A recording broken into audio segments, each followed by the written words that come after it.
I've had the Victrix Pugio for a couple of weeks now, and I just thought I'd give you a bit of an overview on the rifle and how it's compared to my Sako TRG. Basically, the buttstock is fully adjustable. You've got an adjustable length of pull.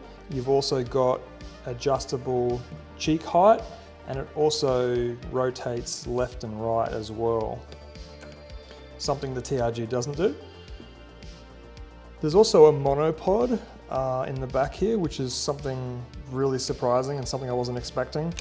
It drops out and then you can sort of lock it into place and also do some fine adjustments as well once it's in place.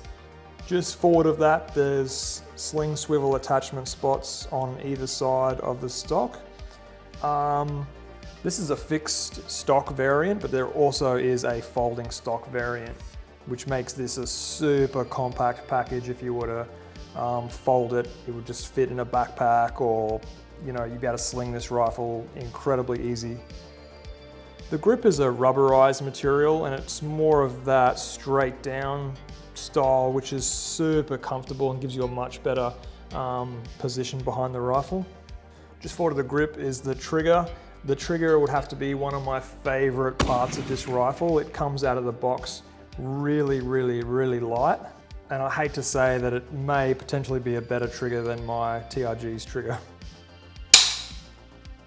So that's come in at 1 pound 15 ounces, so that's super light and awesome trigger. It's probably on par with, or maybe slightly nicer than, my TRG. That's really nice, and at this price point you really expect a nice trigger and it won't disappoint you.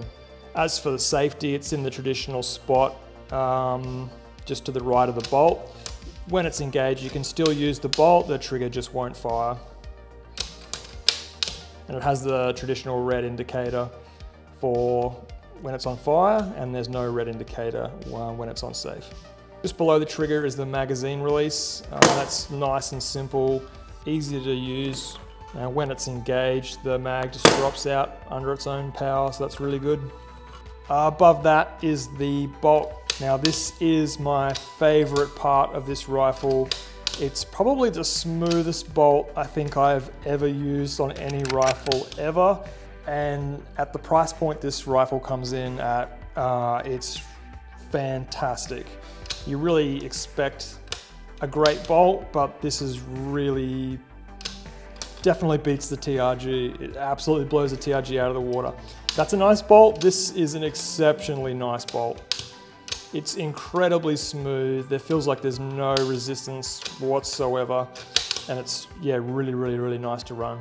So just above the bolt is the Picatinny rail. It's a full length 20 MOA rail, and it runs on the entire length of the chassis. So this is a fairly large scope, even with the sunshade on, so you can still fit a night vision on top of that as well, which is really good.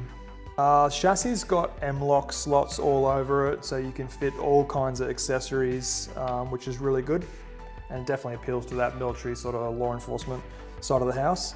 Underneath the chassis is a handrail.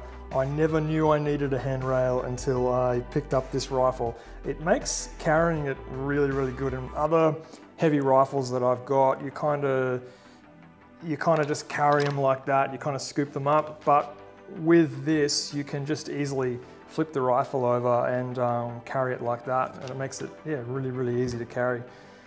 The Pugio only comes chambered in 308, and the barrels are 1 in 10 twist on this. It's a bit of a heavy barrel, which is really good for sort of firing rounds in succession. You want a heavier barrel so it doesn't heat up so much. And just forward of that is the muzzle brake. This is a beast of a muzzle brake, but it does make a huge difference to felt recoil behind the rifle. I shot it with the muzzle brake on and off, and yeah, it makes a huge difference. You could shoot this all day with the muzzle brake on for a 308. It's not going to give you any problems at all. In terms of accessories on the rifle, we've got the Steiner T6XI 5-30 by 56.